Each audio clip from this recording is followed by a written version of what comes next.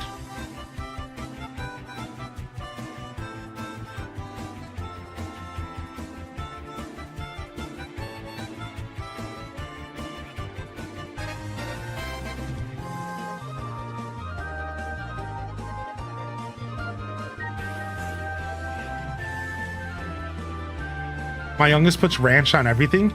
He put it on his mac and cheese the other day. I mean, I'll sign the adoption papers for you if you want, because I'd be interested in getting rid of them for sure. I can handle it. I'll get you the forms. I'll send them to your house. I don't mind doing that for you. Yeah, I mean, if you just want to be done with it now, I mean, I'm not sure if you can recover that kid. I think that kid's lost. I don't think they can come back from that. I don't know how old they are, but you might just want to try again. You might just want to try again, dude. I would.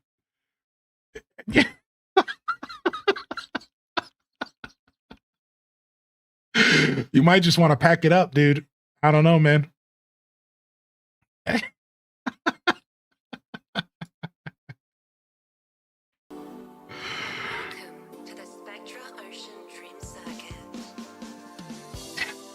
Ketchup on eggs, okay? You monster. Nah, I guess ketchup on eggs is similar to salsa on eggs, and that one I understand a little bit more. But that one's still confusing to me too. Yo, what's up, Roxy? No, we got rid of we were trying to get rid of Timbra. Yeah, sorry for the confusion. We were trying to get rid of Timbra. And we succeeded.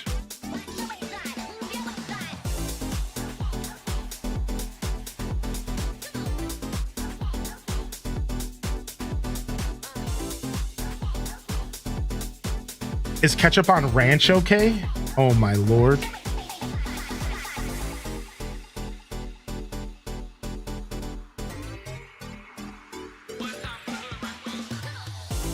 So we're looking for Roscoe right now. Roscoe's gonna be our 10th villager. Otherwise, we have Agnes, Shep, Tangy, Vesta, Sherb, Blanche, Drake. Did I say Tangy? I don't know. Yeah. So yeah, we have 9 of our 10 villagers. And Roscoe the horse is the last one. Roscoe the horse is the last one we're hunting for. I'm on a roll with bingo right now. Goose the duck. Yeah, Goose the chicken. Yeah. The goose is loose. Thank you, Tim. Ooh, homemade pesto sounds delicious. I've made homemade pesto before. Now, did you make it with pine nuts, or did you decide to go for the more, affordable approach? Maybe like sunflower seeds? What did you end up going for? Usually a nut is nice, right? Some sort of nut is nice in a pesto. Pine nuts, I think, are tradition, but pine nuts are expensive, dude. Dang, we haven't seen Sly in a long time.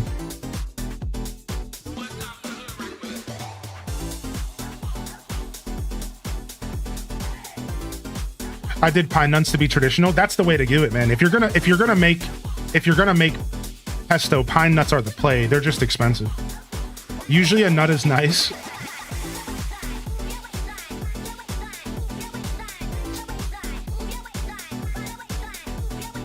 Yeah, you can make pesto with sunflower seeds. I've done that. Yeah.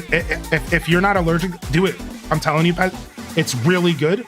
Actually, that's how we made our pesto for the kitchen I worked in when I was 20 years old. We never used pine nuts because we were trying to cut costs. And you could barely tell the difference. Now, if you are a huge fan of pesto, you're obviously going to notice because like pine nuts have a very distinct taste, but your average person's not going to know the difference. In fact, I would go as far as arguing to you and to anybody else that most restaurants are actually using sunflower seeds for pesto, and you wouldn't have any clue. Most restaurants are using sunflower seeds. Most of the Italian restaurants I've worked in, sunflower seeds. They're not paying money for pine nuts. Pine nuts are really expensive. And when you're producing something on a bulk scale, like that price difference is a lot. So I bet you most restaurant pestos you've eaten were sunflower seeds, unless it was a high-end place. Well, I know. I'm doing my best to ignore it. Yeah, Stream Bounty is the bingo. That's right. Stream Bounty is the bingo machine.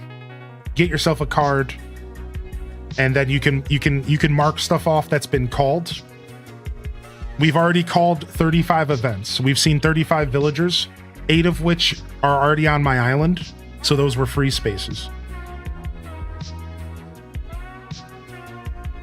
My old restaurant did? Yeah. Most restaurants use... Bingo has its name. Oh, yeah, exactly. Are you referencing the conversation from earlier, Doomed? Oh, McDonald had a farm, and Bingo was his name. Oh, yeah. The cow goes, moo, moo. Marlowe. That makes sense. I enjoyed the homemade pine nuts more than anything I've ever had eating out. The pine nuts are the play, man. That's some rich stuff right there. I could eat pesto by the spoonful when it's made right. I'm kind of sick like that. Parmesan cheese, pine nuts, basil. Are you kidding me? Oil? What? Like that's it. That's pesto. Oil, Parmesan cheese, pine nuts. Like that's it. And you just have to properly put it together. Salt, pepper, whatever.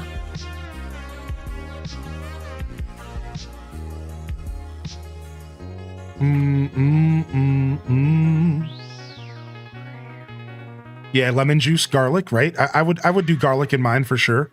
I think the one that I made in the most traditional Italian kitchen I've ever been in was garlic, lemon juice, olive oil, extra virgin, basil, Parmesan, pine nuts. And then they would add like a very, very, very tiny bit of agave nectar, because the sweetness would balance all of the saltiness out, because there's a ton of salt involved because of the nuts and because of the Parmesan. So I'm talking a tiny bit, like I'm talking like a baby drizzle of agave nectar just to bring a teeny bit of sweetness in the mix. And it created for such a delectable pesto, basil pesto. Yeah, because it just enough. I'm talking such a little bit that you don't even taste the sweetness. That's the key. Like I'm talking so little, but it makes everything else balance out. Yeah, it's not like it made it sweet. I can't make that, I can't express that enough. Yo, happy birthday, Yuki B Games. What's up, man? Yo, happy birthday, Yuki. What the heck, dude? Yo, happy birthday, man. I feel like somebody referred to a birthday earlier today, and I think it went over my head that they were saying it was their birthday. Whoever's birthday is out there, happy birthday, man. Happy birthday, dude. Thank you for the biddies, Ray Rar. Thank you, Lucinda and Little Blueberry, for the biddies for the different game boards, for the different bingo boards. Thank you.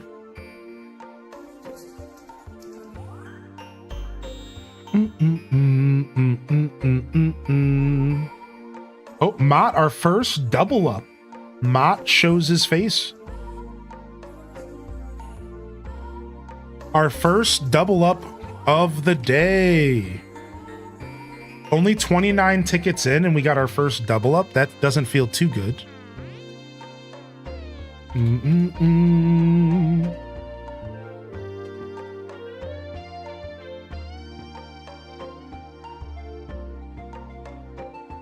Does the card auto mark? So I call it and you have to mark it.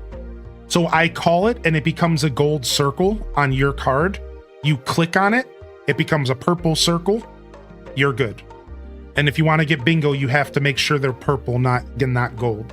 So, and again, this is very lurker friendly and it should pass to tomorrow as well. So for example, if you get yourself a card, you turn off the stream, you go leave, you come back, you should be able to go and mark off anything that's been called.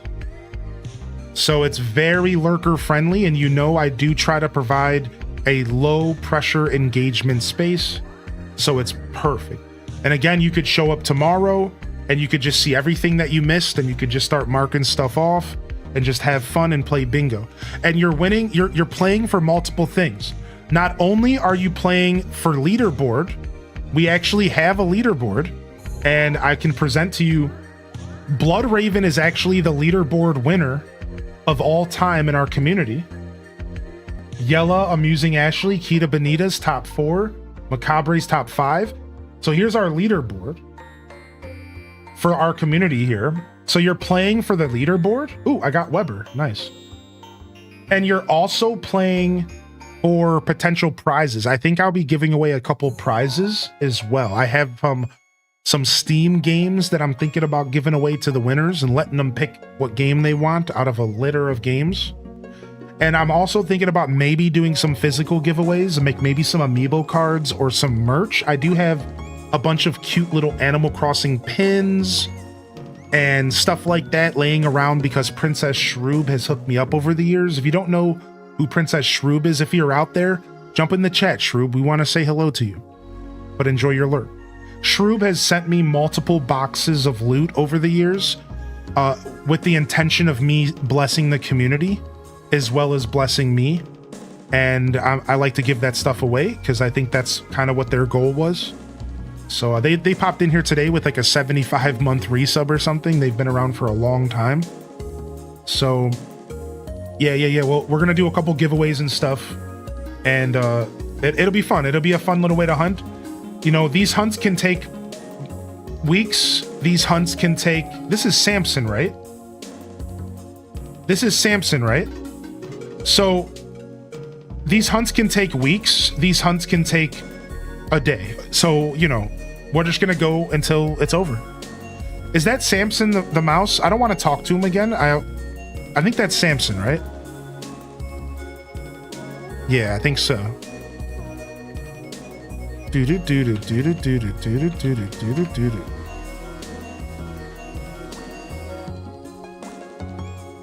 All right, marking off Samson. Somebody says they have bingo.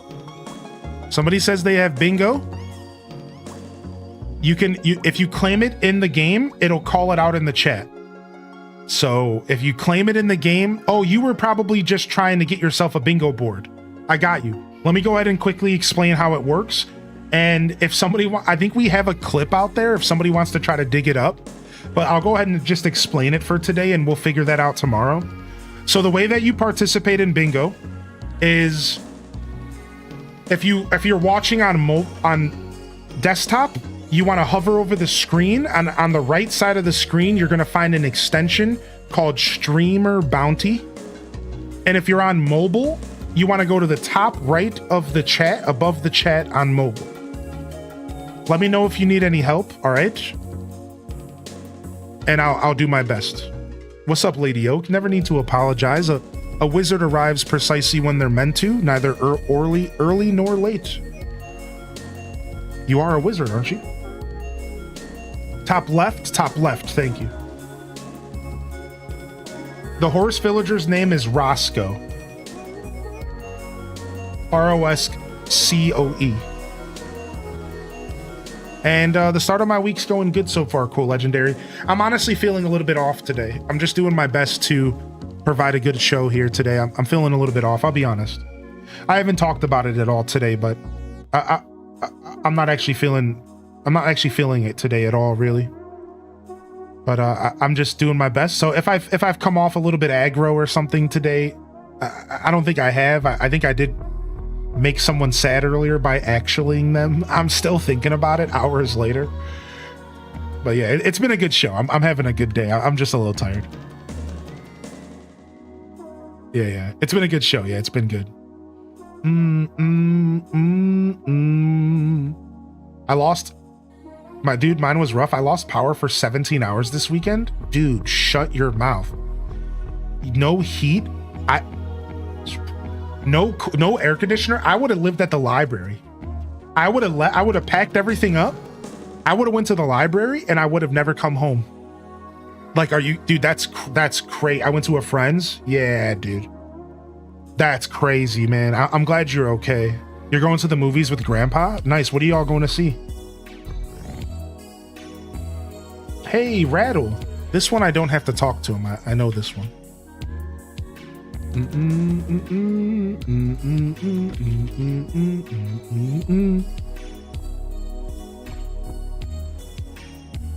Just stocked my fridge Friday. Dude, that sucks. Yeah, I mean, most of that food could be bad.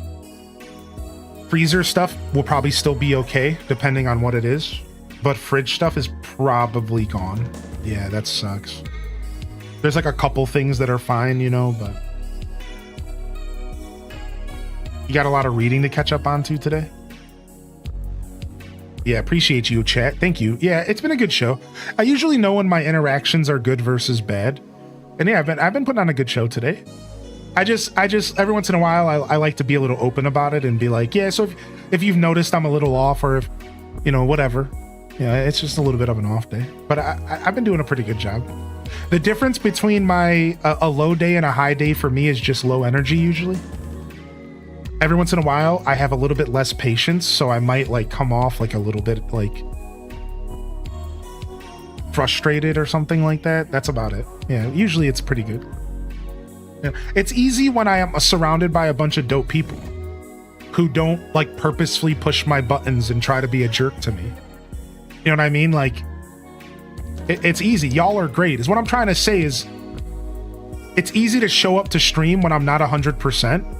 Because of all of you. So thank you for being here, and thanks for making this show what it is. I couldn't do this without you. I'm forever in your debt, chat.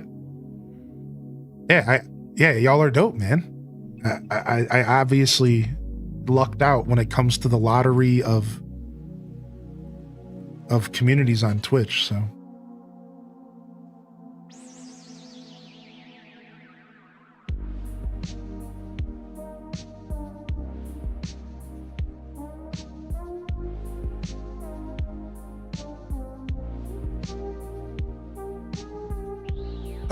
Yo, just Ruby? I'm not sure how to go about that. Here's what I want you to do.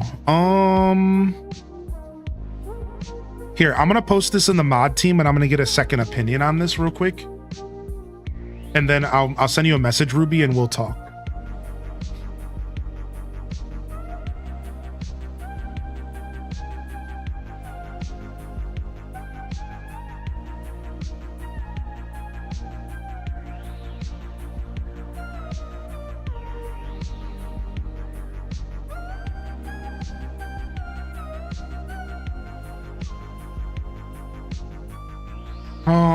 Okay. All right, anyway, sorry about that. I was just replying to a quick message from someone. Yeah, thank you, chat. Y'all make it what it is for sure, dude. I'm here to push your buttons. I heard button. Y'all are cute. Stop. Gonna figure out what to do with my day. Take care of yourself. Don't ever forget about it, all right? Oh, thank you, man. Cool legendary hero. You're a good dude, man. You got nothing but good energy. Thank you, man. Appreciate you, dude. All right, I'm gonna go back down to the Animal Crossing bingo channel, and we got Tank, dude. Are you AFK grinded 2 bingo spaces? Nice.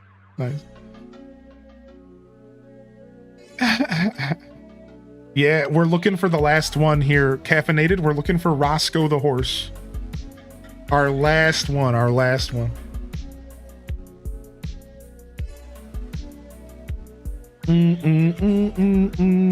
Yo, what up, Poystar? Yeah, our last one. What if it's a different horse? Well, we're specifically looking for Roscoe, so if it's a different horse, then we're pissed off. If it's a different horse, we're mad. We're angry. We're not happy. That's what happens if it's a different horse. We're pissed.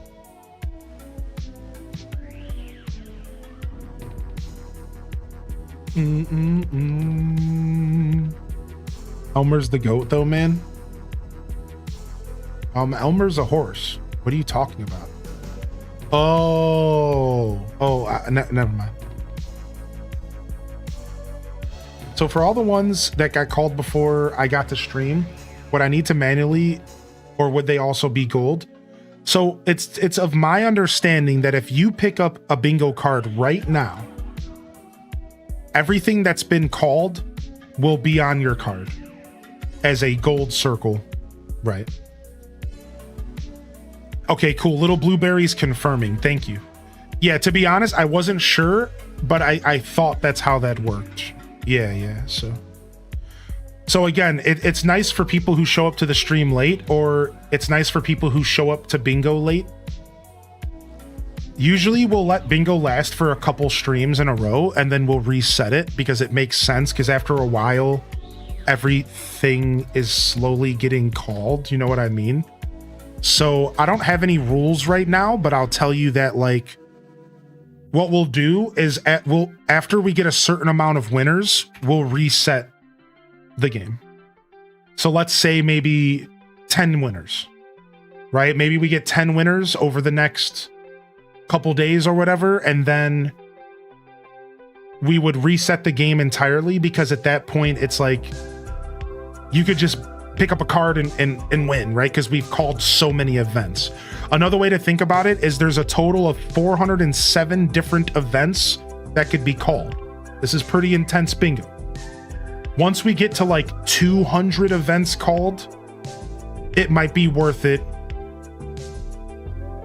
to reset. You know what I mean? Because at that point we're starting to tap into a lot.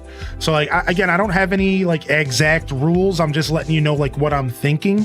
So if the hunt lasts longer and longer and longer, then we eventually might have to hit like a reset at some point. But otherwise, like, we're okay to just keep going as long as we want. It's gonna be Renee, Roscoe's girlfriend. I think Renee and Roscoe should totally be shipped, sure.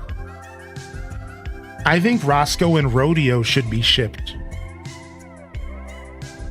The Dark Horse and the Dark Bull. Ship them. Is 5 the max? I don't think so, but maybe. Could be. I think somebody got more than that. I know the last time we played bingo, we had somebody buying up a bunch of cards because they just really enjoy bingo. So. Just 2 for me. My card's looking pretty abysmal right now. Ship them where? Nice. I'd ship Roscoe and the non-existent creepypasta villager Brutus. Dude, you know about the creepypasta of Brutus? March, dude, are you an old school Animal Crossing fan? What? Nobody knows about the Brutus lore. What? Dude, nobody knows about the Brutus lore. That's deep cut stuff right there, dude. What? Dobby the Wolf.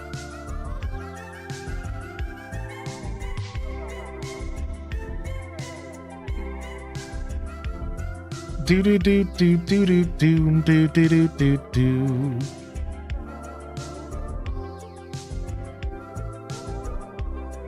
All the bingo cards.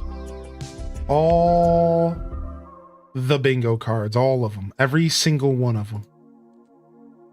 Actually, March knows about the Brutish lore. Nah, I've been playing since New Leaf, but I try to keep up with all the lore. Nice. Yeah, not many people are hip, dude. Not many people are hip at all. None of my village asked to leave and it's been a month. I even said no to the last who asked. It should have been 5 days. Gem, the process of getting people to leave sucks for sure, dude. You could try doing some time traveling if you would like to maybe try to force someone to ask. And if you need some help with that, I can give you a guide. Yo, I'm glad you're enjoying it, Yuki. Appreciate you. The one thing I wish Nintendo brought over is the one villager is about to leave. I mean, during boxes and everyone, you walk into their houses and talk to them in Wild World. and you could see if they want to stay on the island. Yeah. So I know what you're saying, Doomed. I liked how the older games handled it as well, to where like even though they would leave, sometimes they would just start packing up randomly. You could still stop them from moving. Yeah. I thought that was cool. Stitches.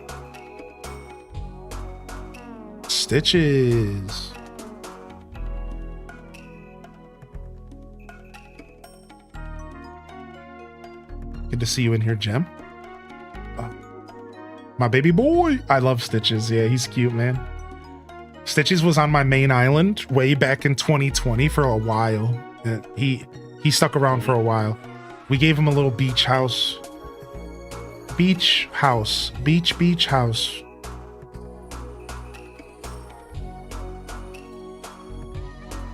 Same. Yeah, he's cute. What's up, Snarkies? Hey.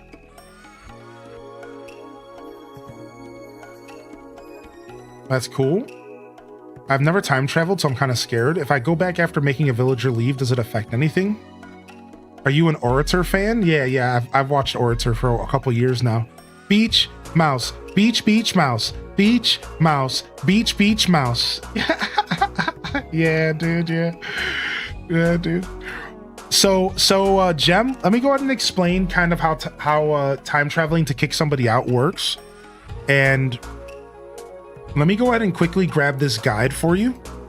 So you should be able to click on this link and it should take you to an image. And if it doesn't, you can also join my Discord. But try using that link there, the Discord link. It should work. It should take you to an image. And this is the guide. And then just to talk you through the process of like, how does it all work and all that. So once you time travel to get someone to leave, you would then want to do your villager hunt before you go back to regular time. Does that make sense? That's really the only thing that matters. So you would do a bunch of time traveling and you would get somebody to leave. Then you would want to do your villager hunt, or you would want to autofill and let the new villager move in. That's the only thing that you have to worry about, I'm pretty sure, is just make sure that before you go back to regular time, that the new villager that's going to replace the one that left is nice and snug in their new home. That's the only advice I have. It doesn't really affect anything else. It's not anything worth being scared about, for sure. Your villagers aren't going to leave. They're not going to get mad at you, like nothing like that. You know, they'll comment that you've been gone for a while and then everything goes back to normal. Sometimes weeds can take over your town and you'll have to clear out some weeds. And if you have turnips, as our friend Ghibli Gal said, then your turnips could spoil. So make sure you don't have any turnips, right? So, and that's about it. That's about it. It's really not too stressful at all. Like right now in my game, I'm in February 2026 randomly. So I'm in the future. What's up? How you doing today, Fat Candy? Long time no see. How are you? I'm pretty good. How are you, dude? Yo, thanks for popping in here, man. Bam, bam, bam. Thank you. I might try this. Yeah, it's probably worth it if you're really stressed on getting somebody specific out. There's other ways to do it as well. Just to let you know, you could also use amiibo cards to get people to leave. If you have any amiibo cards laying around your house, you could always use like an amiibo card as well. So you have options, Jen. You don't have to time travel. And then we could teach you how to do it with amiibo cards if you want as well. It just takes 3 days and you have to scan the villager and then you can choose who they kick out. So that's the cool part. If you use amiibo cards, you have complete control over who leaves. And you can say, I want that person gone. I want that villager gone. Does that make sense? So amiibo cards are technically the best way to get rid of a villager. I know not everybody has amiibo cards, so that's why I didn't bring it up as an option, but Is 2026 better than 2025? I would put my prediction points on no. I have faith, but my inner realist says no. But let's have faith. It's Monday. Let's have optimism here today.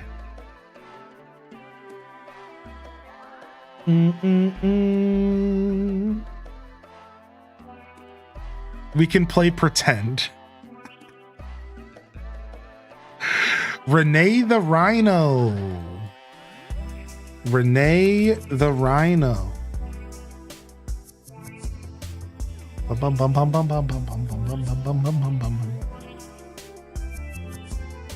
I have the Hello Kitty pack, but I already have the one I want. I might buy an adapter that gives you everyone for all games. Yeah, that's the play, Gem. Yeah.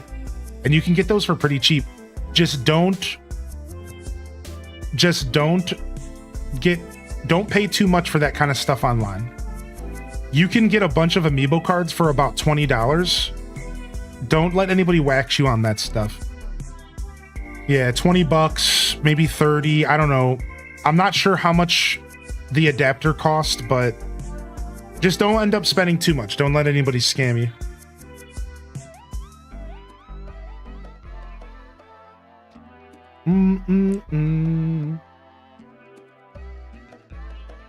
I was stuck on September 10th, 2024 for about 6 days last week hunting for Dreamies. It took me 127 tickets. Ash be gaming, dude. Optimism, do they add that to my coffee?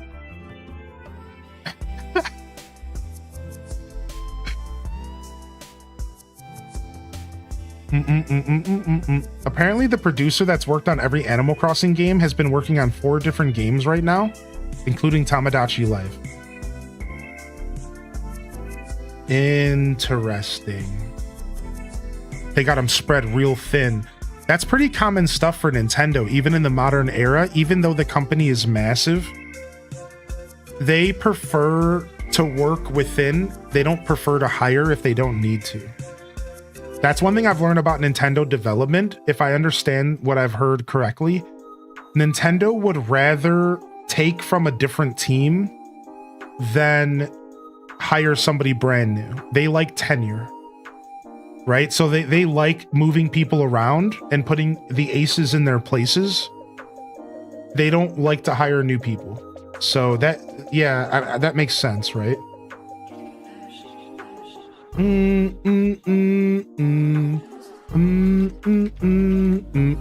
Like I actually just watched, I told y'all recently I watched a documentary on Zelda 2 for the Nintendo. And in this documentary, apparently Miyamoto was actually too busy making Super Mario 3. So Miyamoto, even though Zelda 1 was his original vision, didn't really even work on Zelda 2. He did, but nowhere near as much as he should have. Considering Zelda 1 was his brainchild, because they were so busy making Super Mario Bros. 3, or at the time I think it was Super Mario Bros. 2, that Miyamoto couldn't really show up and help the team who was working on Zelda 2, which at the time was another big Nintendo exec. I think the guy who does Zelda now. I'm blanking on his name. And they actually got new guys. So funny enough, Miyamoto kind of abandoned Zelda for that era, and instead they had like some new people help him. So he grabbed 2 of the most talented people in the company to help him make Zelda 2, and they had worked on other projects. And they came together to make Zelda 2, and that's why Zelda 2 ended up being kind of a pretty different project, because Miyamoto wasn't really hands-on with it. And so it kind of, the concept really shifted from 1 to 2. And then 3 eventually, I think Miyamoto was back on board, so. Yeah, so even though Miyamoto was obviously like working on it, he wasn't anywhere near as involved in Zelda 2 as he was Zelda 1. Again, Zelda 1's like one of his children, I'm pretty sure, right? So, very interesting. Did you hear that Chibi Robo was made with Zelda in mind? No, but Chibi Robo's coming to the Switch and we're gonna play it. How many tickets will you go through hunting Roscoe before checking if he's in your campsite queue? We're probably just gonna be hunting for Roscoe until he shows up. And if there's a future in which Roscoe decides that he's not showing up, and we get really, really, really, really deep into the hunt, then maybe we'll start talking about some possibilities that something's wrong. So to answer your question officially, not until we've seen every villager once at least. Listen, we've done this before. Once we get to the point to where we've seen 350 of the 400 villagers, then we start having conversations like maybe somebody's in our queue. Because it isn't until then that the laws of probability aren't just saying that you're having bad luck. And I am a man of a probability. So it isn't until we see the majority of the cast, which is why I'm tracking them in the Discord. That's why I'm tracking them in the Discord. It isn't until we see the majority of the cast before I finally sit down and say, okay, maybe something's wrong. Because that's the way probability works. That's like shiny hunting for a Pokemon and then stopping at 500, even though your odds are 1 out of 800, and saying maybe something's wrong. Like that's not quite the right metaphor, because what you're talking about is different. But you get what I'm saying? Like, we're going to play the odds. Yeah, we're going to play the odds. And then until something maybe goes wrong, then we'll talk about something else. Now, I'm going to be honest. Let's just talk about my other hunts. Let's say for conversation that I've done 30 villager hunts ever. Only 3 of them have gone over 1,000 tickets. Only 3 of them. Lucky, Ione,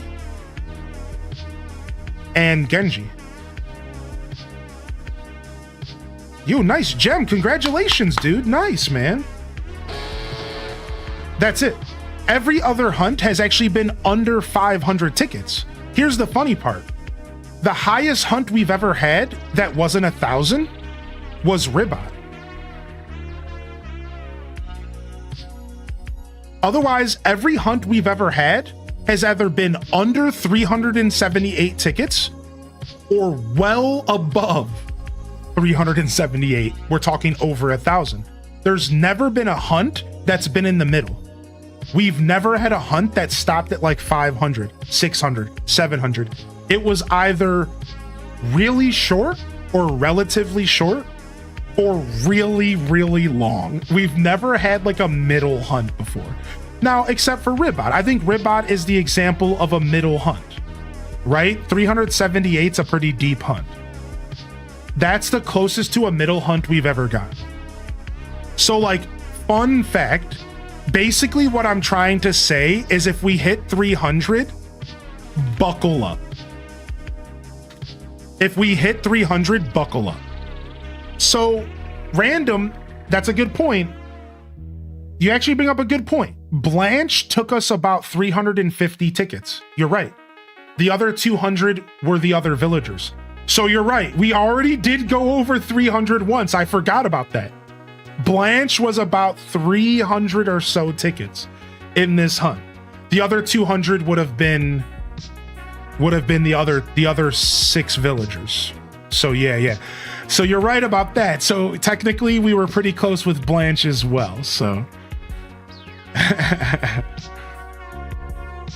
feel like all my hunts are a minimum of 300. That's brutal. Did we call Bruce? We called Bruce. Okay. Man, I want to win bingo. Are you close, Exhaustion? Are you close to bingo, dude?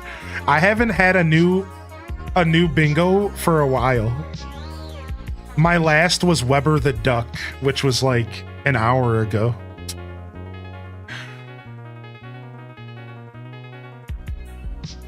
So wait, so now do I go villager hunting or do I wait from the move out? So you would wait from the move out. So Gem, now you have to wait for the house to be empty and there's just gonna be a sign there. That's when you can villager hunt. So you have some options, Gem. You can wait until tomorrow in real life time, and that villager is going to be in boxes. Then you have to wait another real life day, so 2 days, to hunt. So not today, not tomorrow, but Wednesday. Or you can time travel. Time travel to tomorrow, they'll be in boxes. Then time travel to Wednesday. You see what I'm saying? So 2 days. So your choice. I recommend maybe waiting. It's kind of nice to have something to look forward to, right? That's your choice. Could you villager hunt by using your campsite as well? You sure can. Yeah, there is a way of villager hunting via campsite. It's not quite as streamlined as this, but there is a way to do it. Yeah. So Super Saiyan Turi, what's up, man? Thank you for reposting that message. Turi says, I think Miyamoto did the same thing with Super Mario Kart and Super Mario World. The Gaming Historian did some great videos of those two games if you haven't seen them. Nice. I love The Gaming Historian. I don't think I've seen those videos. Do you have a Switch 2? If so, what are your opinions? I do have a Switch 2, and it was the first time that I got to buy a console on release ever in my life. So I say that because I want you to know that I'm pretty biased. I love it. I love my Switch 2. I couldn't be happier with my device. I am very pleased with this new generation. The Switch 2 was everything I wanted. Ever since I bought a Switch 1, I asked Nintendo, I said, please just give me more Switch that's more powerful. That's what I wanted. Ever since I bought a Switch 1, all I said to myself is that this is the end-all be-all Nintendo device. And if they would just make a more powerful version of this, I would be in heaven. Well, I must have died because I've ascended to heaven. I got what I wanted. I got what I've wanted for 5+ years. I've got exactly what I want. Nintendo might as well have showed up to my house, knocked on my front door, and said, yo, we got what you want. Because that's how I feel. I feel like I literally just got catered to. I feel like my feet got rubbed by Miyamoto. That's kind of weird, but I feel like I just got a back rub from the Zelda devs. Right? Like I just got taken care of. Like they knew what I wanted and they gave me what I wanted. All right. So like, yeah, that's my opinion of the Switch 2. I love it. I'm very happy. I also want to make it clear, I'm very biased. So if you're looking for somebody to give you an opinion on if you should buy it, then go ahead and ask some questions and I'll answer them for sure. If you're looking for advice on if it's for you, then I can give you a less biased answer. But since you asked, my opinion is that it's great and I love it. But I can totally give you some less biased takes and give you some criticism. If you're looking for criticism, I can do that. I can give you a little bit of criticism if you need. I don't mind. It's not all sunshine and rainbows. The Switch 2 has some things that could be better. I'll give you one example. Where are my gosh darn themes at? Get your head out of your behind, Nintendo. Where are my themes? I'll give you another example. The accessories are even more expensive than they've ever been.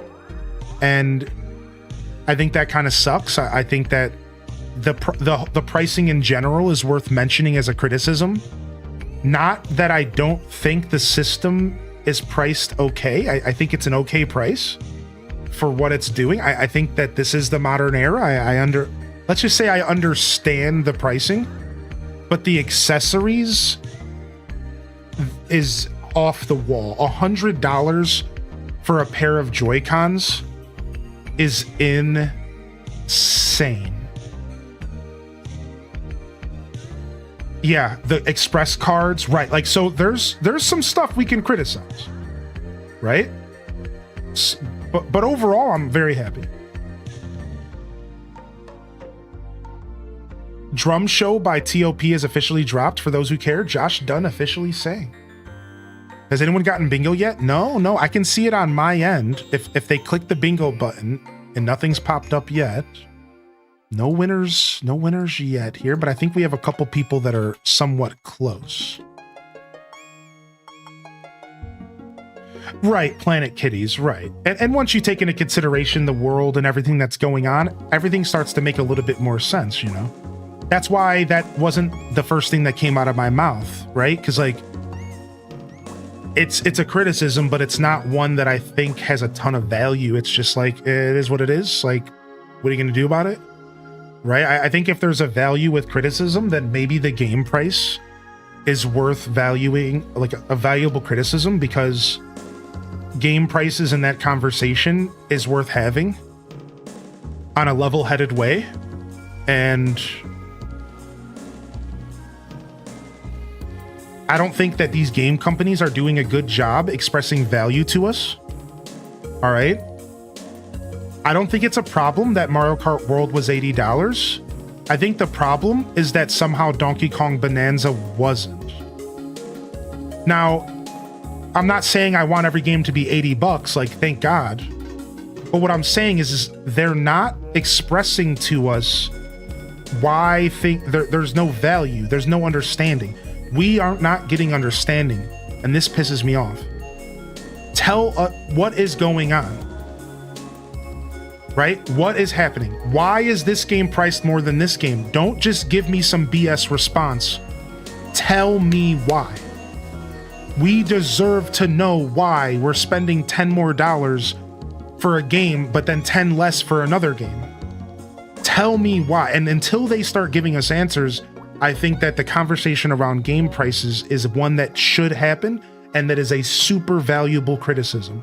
Tell me what is going on. How come Xbox charged $80 for Outer Worlds 2, got pushback, and then lowered it to $70 and said our bad? If you have the freedom to change prices willy-nilly, then clearly you're not telling us everything.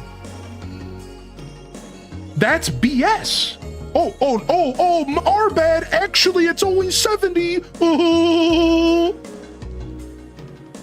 That's not cool. What is going on? And I really don't like this. It really frustrates me that they're not talking to us. They're treating us like puppets. Like, that's not cool. Like, tell me why the value is increasing. If it's because you're paying your people more. Listen, Nintendo takes care of their people. If it's because you're giving everyone in your development team raises, good. I'll pay $80. If it's because your profit margins are tighter than we realize, good. Tell us that. But the lack of communication makes it all feel really shady. It makes it all feel so bad. It's like, okay, you're treating us like we're idiots, and you're not telling us what's going on. That is the part. It's the lack of communication, right? So it's like it's weird, and I don't like the idea that they feel like they don't need to tell us, because that's the answer. The answer is that obviously we all know the answer. It's because they can't. Obviously we all know the answer is because they don't want to tell us, because they don't think that we deserve to know. Well, the problem with that logic is, then you don't deserve our money. And this is why people are super up in arms with gaming right now. This is why you see the outrage on the internet. It's not all just a bunch of Twitter nerds. It's legitimate concern for these companies just throwing the wool over our eyes and saying, deal with it. It's like, no. We control the market. The games we buy, where we spend our money, matters. So it's like, it's real weird. I could sit here and talk about this for hours, though. But anyways, that was a random tangent. But most products won't tell you why there's price increases outside of gaming as well. Yeah, I don't like that either. I'm surprised it hasn't gone up like 10 years ago. I mean, that's fair, right? It's not a problem that the price has gone up. It's just a lack of communication. And again, it's not even a lack of communication. Here's the thing why your comparison native doesn't quite hold to gaming. Here's why it doesn't quite hold. Because what you just explained, all right? Let me give you a quick example, just real quick, and then we'll move on. So a company makes a slice of pizza. Let's not use food. A company makes a football for $30. And then one day, they, just hear me out, they make that football for $40 and they don't tell us why. Okay. But let's take it a step further and let's do what gaming's doing. But then they decide to release another football that's exactly the same for $35. And they're both on the market simultaneously. I'm not criticizing that they're not communicating why their prices are changing. I'm criticizing that they're not communicating the confusion between products being differently priced and we don't understand why. That's different. That's like you giving me two basketballs and saying this one's worth $50 and this one's worth $30, but they're the same in basketball. And without you telling me what makes the $50 basketball worth more, you're really making me confused. Do you see the difference? Like, that's confusing, dude. Like, that doesn't make any sense. Why is one game $15, $20, $30 more when all they told us was that they're Nintendo games? They're both high-end, next-generation games. Donkey Kong Bonanza was just as quality of an experience as Mario Kart. Some would argue more so. So, even though I do agree with you that, like, sure, most companies don't tell us this stuff, so why would I expect it?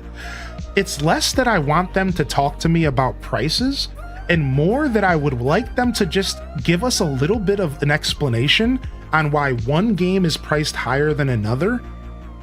Because, like, it doesn't really, in gaming, it's confusing. It's super confusing how they can pump out the remake of Metroid Prime for Nintendo GameCube for $40, but then they can make Paper Mario Thousand Year Door $60. They're both GameCube games. Think about this for a second. Metroid Prime for GameCube remake, beautiful, one of the best remakes ever made in history, was $40. Paper Mario Thousand Year Door, beautiful game, remake. Honestly, not as good of a remake as Metroid when it comes to remakes. $60. So yeah, I'm not necessarily saying they need to tell us everything. It's just confusing. It's like, dude, like, if you want us to pay more, it would be really nice if you just kind of clued us in a little bit on why we're paying more. And that's it. Like, it would just be cool if you kind of clued us in a little bit. Like, why? What is this, right?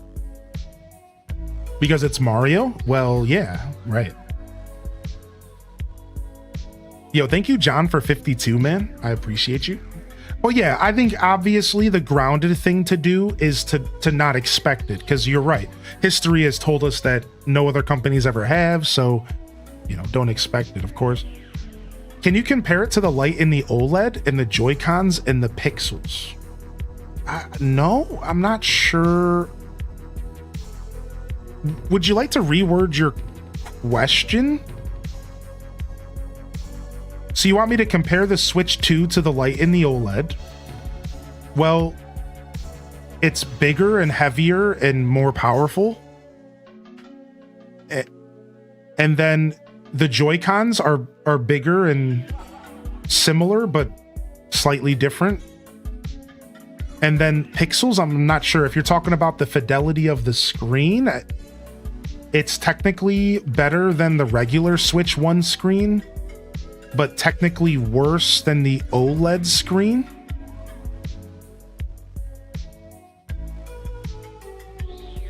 And that's about it. I think that answers all your questions. Yeah, but like I think you're asking me to compare like two things that are kind of hard to compare in some ways. I think maybe what you're asking, and correct me if I'm wrong, maybe what you're really trying to get at is the Switch 2 that much of an upgrade compared to Switch 1? Maybe that's what you're kind of asking here. Like, how does it compare to these consoles? Is it that much of an upgrade? And I would say, yeah. It's very, very different, and it's a lot better. It's very much a big upgrade. The Switch 2 compared to the Switch 1. The Switch 2 kind of makes the Switch 1 feel like a toy. Anybody else? The Switch 1 the Switch 1 feels like a baby's toy compared to the Switch 2. The Switch 2 feels like I just purchased a high-end piece of hardware that I spent $500 on. And then when I go back to the Switch 1, it feels like a little dinky toy that I just pulled out of my toy box.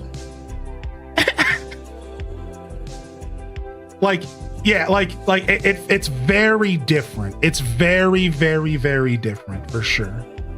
So like, I really do hope that helps. Sorry, Candy, I made you wait for so long for that answer, dude. I fell into that rant, and I know that had nothing to do with your question. I apologize. I made you wait for so long. Can we get some love in the chat for Candy? They asked that question and they waited so patiently. They reposted it. They waited so patiently. And I was ranting about the industry. Obviously, the whole pricing thing makes me mad. I'd personally like to know. So here, this is exactly what I'm talking about. Here we go. So absolutely. Welcome in here, Abs. I'd personally like to know, hey, is this because it took longer to make? Because you think people are willing to pay more? I get supply and demand, but it sucks for consumers when you're charging more just to charge because a game is in high demand and it doesn't affect supply generally because it's digital. Bingo. That's what I'm saying, right? Exactly. Like, I think all I'm really asking for is a little of transparency, because I think everyone would be more comfortable paying money if we knew like a little bit more on why. But like Native said though, listen, Native really hit the ball home with their comment. And welcome in here, Native. At the end of the day, no company in America, at least, has ever told us why they increase prices. And I agree with their second half of their comment as well, and that I kind of expected this to happen years and years and years ago. So it's like, yeah, I guess at a certain extent, like you shouldn't expect it. I just would think it would be nice. I think it would make this whole transition into $80 games make more sense. And then the whole transition into higher priced gaming would make more sense for all of us if we just had a little bit more insight, right? Like your average person doesn't know that Nintendo's selling their Switch at a loss. Your average person doesn't know that a PlayStation 5 is actually selling at a loss. Do y'all know that? PlayStation 5 is basically selling at a loss. They don't make money off of hardware. See, people don't know that. See, Nintendo's actually an odd company. They like to make money off of hardware, so they will increase prices for their Switches. But at the end of the day, Nintendo's not really making any money off of Switch 2s. Like their margins are really small with the Switch 2. They make their money off of games. See, if they were to transparent this to people, if they were to say to people, look, we pay $475 to make a Switch 2, we're charging you $500. This is why there's an $80 game. We would all go, oh, well, that sucks, but dope. I guess I'll pay a little bit more for the games because you're giving us a pretty nice deal on the console. Like that, oh, okay, this makes sense. Like, see, I know that, so I'm okay with it. This makes sense to me. I see why the prices go up. The reason Joy-Cons are $100 are because console margins are low. Nintendo tries to make up for it, right? Now, again, I don't actually know exactly the numbers, so maybe I could be wrong. I'm pretty sure Nintendo is making money off of Switches, PlayStation's basically selling at a loss from what I heard. I don't know about Xbox. So it's like, these are like these little details that get lost in the sauce. They get lost in the conversation, you know? It's like, it makes a lot more sense, you know, especially a lot more sense than Blue Bear the Bear, because Blue Bear the Bear makes zero sense.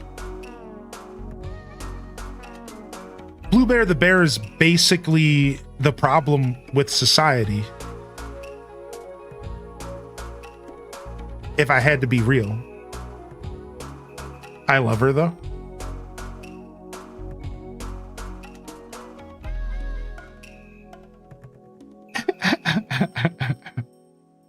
Yeah, Game Pass is another conversation. I was just watching a video that presented the theory that what if Game Pass is actually super unhealthy for gaming, but it's really good for consumers? So while everyone is getting used to not buying games and Game Passing instead, consumers are winning because we can buy Game Pass for 3 months and play 100 games. But the gaming industry as a whole is losing because people are being conditioned to not buy games and instead sign up for Game Pass. So now game developers aren't selling games, which sucks for the gaming industry as a whole. But gamers are actually winning because we're getting a ton of games for $15.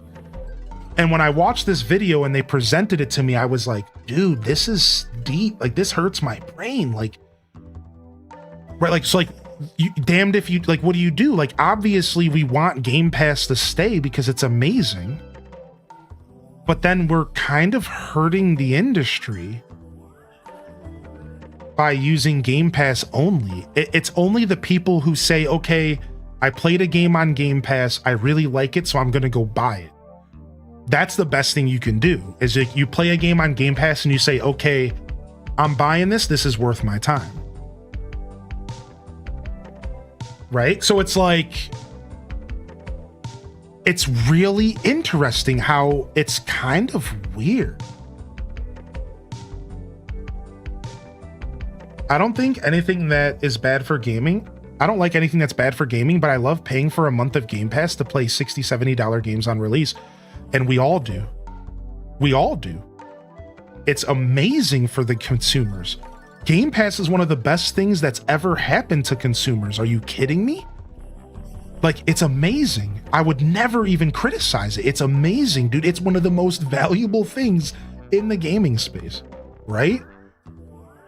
But then the question becomes, then do gamers slowly just stop buying games? Therefore, then do games stop being made? And are we forcing? So here was the theory. Are we accidentally just forcing a future where we just have free-to-play games, basically? A future where more and more free-to-play games are just going to run the industry? Because free-to-play games are like the best way to get people to play games because they're free, and then you just get their money through microtransactions. And are we witnessing in front of us the death of the traditional $60 game? And is it slowly but surely just gonna fizzle out? And is it just gonna be a bunch of free-to-play games or Game Pass? Maybe Nintendo will make their own Game Pass. Maybe Sony's gonna, oh, they already have, right? Like Nintendo kind of already has. Like what if there's like, I don't know, man. Like it's where maybe there's a bubble that's gonna pop. Like it was cool. It was definitely a theory I've never considered. And I was just looking around the gaming space and I'm like, oh, I mean, maybe this is a bad thing, right? I don't know. Yeah, Planet Kitties, I bet you that's exactly what happened to movies, right? I bet you that DVD sales fell off a cliff once Netflix got popular, right? But I think there's always going to be games being made. I just think that we might see more and more free-to-play than we ever wanted. No, I didn't call Sydney, thank you. That's the only one I missed. All right, I'm out of here, though. I wasn't actually planning on streaming long at all, but between all the love and support and energy in here today, I wanted to stick around for a couple more hours, but I'm gonna go ahead and get out of here. I'm pretty tired, dude. I was gonna wrap up at 4 hours, and then we got a beautiful raid, and then we got the chance to start hunting, and today just turned into more than I was really willing to bite here. So we'll be back. Everything bingo should stay till tomorrow. If I set everything up correctly, all of your bingo cards should last till tomorrow. So don't stress too much. Everything should last till tomorrow, so. And you can continue bingo tomorrow. We're going to be doing the Kirby Direct. We have a Kirby Air Rider Direct at 9 a.m. So we're going to wake up, we're going to chat, we're going to do a couple tickets. We're going to watch the Kirby Air Rider Direct. We're going to do a bunch of hunting. And then at 2 p.m. my time, so literally right now but tomorrow, we're going to sit down and watch Gamescom opening night live. It's going to be a blast. You ain't going to want to miss it. We'll be back tomorrow, 8 a.m. Eastern Standard. I stream pretty much every day, 8 a.m. Eastern Time, 2 p.m. Central European for the overseas family. We're going to go ahead and get on out of here. I did not raid yesterday, and after getting such a lovely raid today, I think it's only proper for us to give back to the beautiful Twitch community that gave to me today. I would like to go ahead and look for an Animal Crossing streamer to support. I think that's what I want to do today. So I think we're going to step away from the Hyrule Gaming group, and we're going to go and find somebody in the Animal Crossing category to go say hello to and spread some of that good Animal Crossing love that was spread towards us today from Luxy Games. All right, so let's go ahead and find somebody in the Animal Crossing community that's buried by all the treasure islands, because the treasure islands just completely took over this category, and let's go give them some love. All right, let's go find somebody maybe I've never met before. Let's see here. I have oh, I mean, there's somebody I know here we could go to. How about this person named Barkinos? They're terraforming.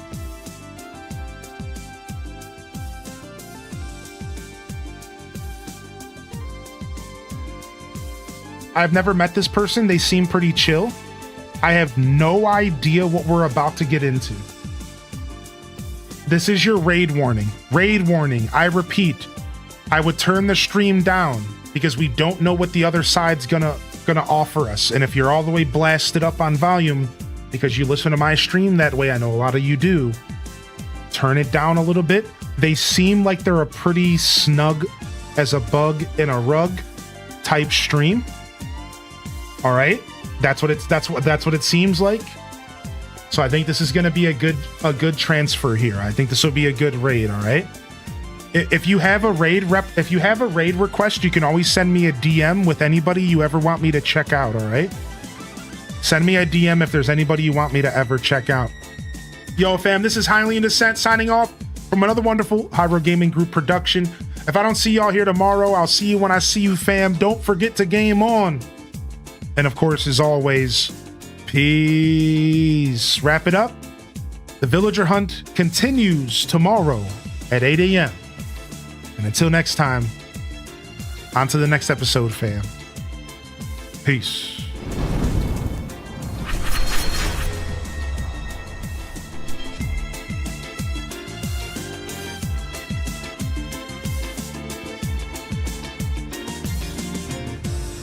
All right. We are out of here. Raids locked in. Grab yourself a raid message. Let's make this one a big one. We've never met them before. So here's one for the non-subs. Grab yourself a raid message. Let's make this one fun. I would really appreciate it, you know? Let's make this one a blast. Let's get in there and dive into their chat and get to know someone new. No worries, never any pressure to raid. I love y'all and appreciate y'all. Honored to be a part of your daily routines, and I'm certainly honored to have you as a part of mine.